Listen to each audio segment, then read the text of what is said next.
আপনি যদি বিশ্ববিখ্যাত ঐতিহাসিক তুর্কি ড্রামা সিরিজ দিরিলিস আর্তুগুল এবং কুরুলিস ওসমানের একজন ভক্ত হন, অথবা বাইজেন্টাইন ও মঙ্গল দখলদারদের বিরুদ্ধে অটোমান সাম্রাজ্যের মানুষের জীবন কতটা সংগ্রামী ছিল, তাদের জীবনধারাই বা কেমন ছিল ইত্যাদি বিষয় জানতে আগ্রহী হন, তবে এই ভিডিওটি শুধুমাত্র আপনার জন্য। এই ভিডিওটিতে আমি বোজদাক শুটিং সেটের বেশ কয়েকটি উল্লেখযোগ্য স্থাপনা দেখানোর চেষ্টা করব, যেখানে দিরিলিস আর্তুগুল এবং কুরুলিস ওসমান সিরিজের শুটিং হয়েছে, বস্তুত এখনো চলমান রয়েছে। ঐতিহাসিক এই সিরিজের বিভিন্ন আকর্ষণীয় স্থাপনাগুলো দেখতে ভিডিওটি শেষ পর্যন্ত থাকুন। ইস্তানবুল শহরের সুলতানামেদ থেকে সকাল 9:30টার দিকে দিরিলিস আর্তুগুল এবং কুরুলিস ওসমান শুটিং সেটের উদ্দেশ্যে আমাদের যাত্রা শুরু হয়। এই শুটিং সেট পরিদর্শনের জন্য অনলাইনে কিভাবে বুকিং করবেন সে বিষয়ে বিস্তারিত আরেকটি ভিডিও আছে আমার এই চ্যানেলে, আপনি চাইলে সেটি দেখে আসতে পারেন, লিংক ডেসক্রিপশনে দেওয়া আছে। যাই হোক, সকাল 11:30টার দিকে আমরা বোজদাক ফিল্ম সেটের এন্ট্রি পয়েন্টে পৌঁছাই। সিকিউরিটি চেকিং এর পর আমাদের একটি পাস ও লিফলেট দেওয়া হয়। কিছুক্ষণ পরেই আমরা আমাদের বহু প্রতীক্ষিত সেই চূড়ান্ত গন্তব্যে পৌঁছে যাই। সেখানে পৌঁছাতেই আমাদের ট্যুর গাইড, যিনি কুরকুত আল্পের ভূমিকায় অভিনয় করেছেন, তিনি আমাদেরকে আন্তরিকভাবে স্বাগত জানান।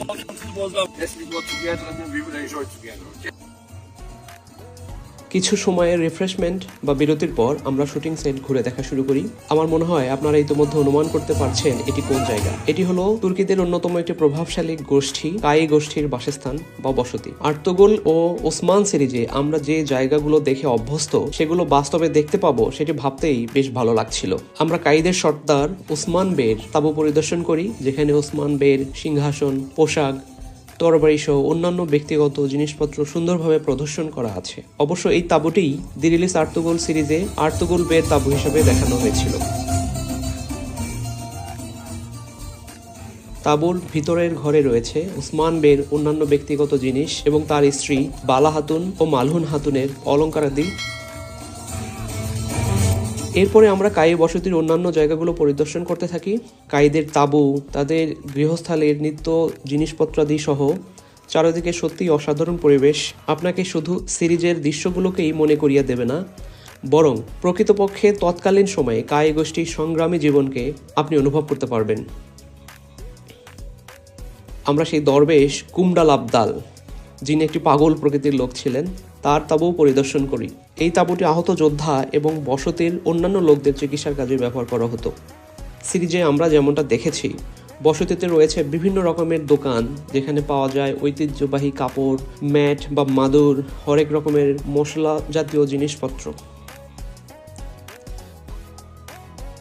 এছাড়াও রয়েছে মাটির তৈরি জিনিসপত্রের দোকান এবং বিভিন্ন যুদ্ধ সরঞ্জাম তৈরির জন্য দিরিলিস আর্তুগুল সিরিজের দেলেদেমির এফেন্দি এবং কুরুলিস ওসমান সিরিজের দাউদ এফেন্দির সেই কামারশালা। আমাদের ট্যুর গাইড কুরকুত আল্পের সাথে আমি নিজেও হাতুড়ি দিয়ে লোহা পিটিয়ে অস্ত্র তৈরি করার চেষ্টা করি।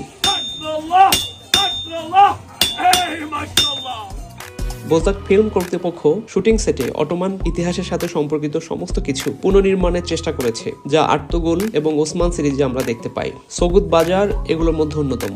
আপনাদের হয়তো মনে থাকবে, আর্তুগুল বে বাইজেন্টাইন দখল থেকে সগুদ বাজার জয় করেছিলেন।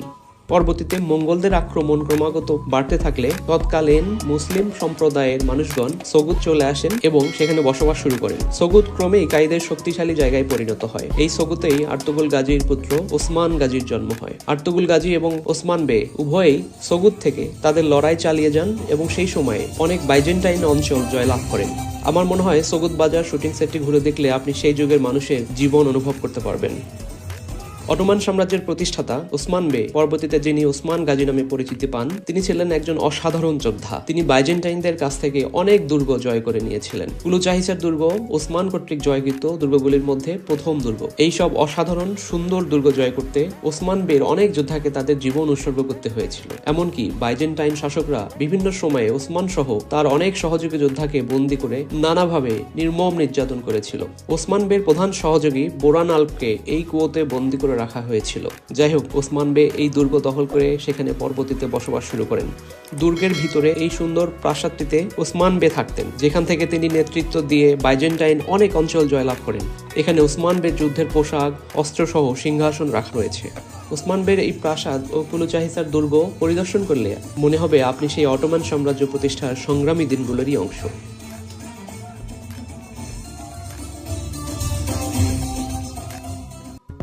ইনেগোল ক্যাসেল সেই সময়কালে বাইজেন্টাইন শাসকদের অন্যতম কেন্দ্রবিন্দু ছিল। আপনাদের নিশ্চয়ই মনে থাকবে কুরুলুস ওসমান সিরিজে এটি বাইজেন্টাইন শাসক আয়া নিকোলার অধীনে ছিল। নিকোলা বাইজেন্টাইন সেনাবাহিনীর অন্যতম শীর্ষ যোদ্ধা ছিলেন। ওসমান বহুবার ছদ্মবেশে ও গোপন পথ দিয়ে সবচেয়ে সুরক্ষিত নিকোলার এই দুর্গে প্রবেশ করেন। দুর্গের ভেতরে এবং বাইরে নিকোলার বিরুদ্ধে ওসমান বের বেশ কয়েকটি যুদ্ধ সংঘটিত হয়। ইনেগুল দুর্গের অভ্যন্তরের অন্ধকার পরিবেশ আপনাকে তৎকালীন শক্তিশালী আয়া নিকোলার শাসন এবং তুর্কি গোষ্ঠী কাই বসতির উপর তার নির্মম নির্যাতনের কথা মনে করিয়ে দেবে। নিকোলা ওসমানের অনেক যোদ্ধাকে নির্মমভাবে হত্যা করেছিল, যার মধ্যে বামসি বে ও ওসমান বের ভাইয়ের ছেলে ছিল অন্যতম। নিকোলার শক্তিশালী সেনাবাহিনীর সাথে যুদ্ধ করে এই দুর্গ জয়ের সময় ওসমান বের অনেক যোদ্ধা শহীদ হয়েছিলেন, যার মধ্যে গুন্দুজ বে অন্যতম। বাইজেন্টাইনদের দখল থেকে জয় করা দুর্গগুলোর মধ্যে আরেকটি উল্লেখযোগ্য দুর্গ হলো মারমারাই দুর্গ। কুরুলুস ওসমানের সিজন 5-এ এই দুর্গটির নাম লেফকি ক্যাসেল, যেখানে ওসমানের অন্যতম সেরা যোদ্ধা জারকুতাইকে কারাগারে দীর্ঘদিন বন্দী রাখা হয়েছিল। ওসমান বে তাকে মুক্ত করতে সেখানে গিয়েছিলেন, কিন্তু ইয়াকুব বের ফাঁদে পড়ে যান। পরবর্তী সময়ে ইয়াকুব বে অনেকটা বিশ্বাসঘাতকতা করেই বাইজেন্টাইনদের কাছ থেকে এই দুর্গটি দখলে নেন। আশা করি এই সিজনে ওসমান বে এটি ইয়াকুব বের কাছ থেকে পুনরায় জয় করতে পারবেন।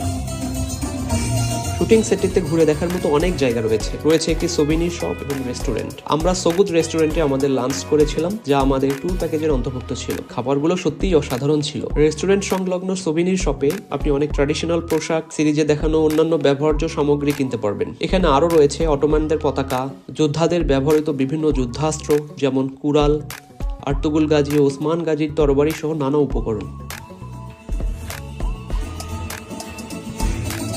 আপনি চাইলে এই সমস্ত তরবারি ও যুদ্ধাস্ত্র হাতে নিয়ে দেখতে পারবেন বা কিনতেও পারবেন। এখানে একটি ফটো স্টুডিও রয়েছে, যেখানে আপনি পছন্দ মতো কস্টিউম ভাড়া নিতে পারবেন ও ওসমান বে এবং বালা হাতুন বা মালহুন হাতুনের মতো ছবিও তুলতে পারবেন।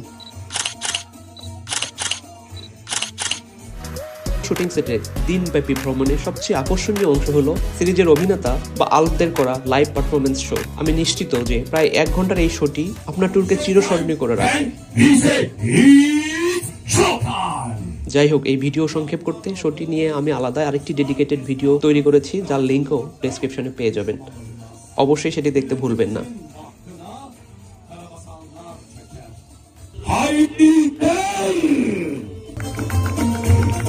Hey, mashallah.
আজ আর সময় নিচ্ছি না। ভিডিওটি ভালো লাগলে আপনার বন্ধুদের সাথে শেয়ার করতে এবং আমার চ্যানেলটি সাবস্ক্রাইব করতে ভুলবেন না।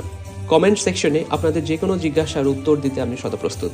আজ বিদায় নিচ্ছি, কিন্তু ফিরে আসবো শীঘ্রই। ধন্যবাদ, ভালো থাকবেন।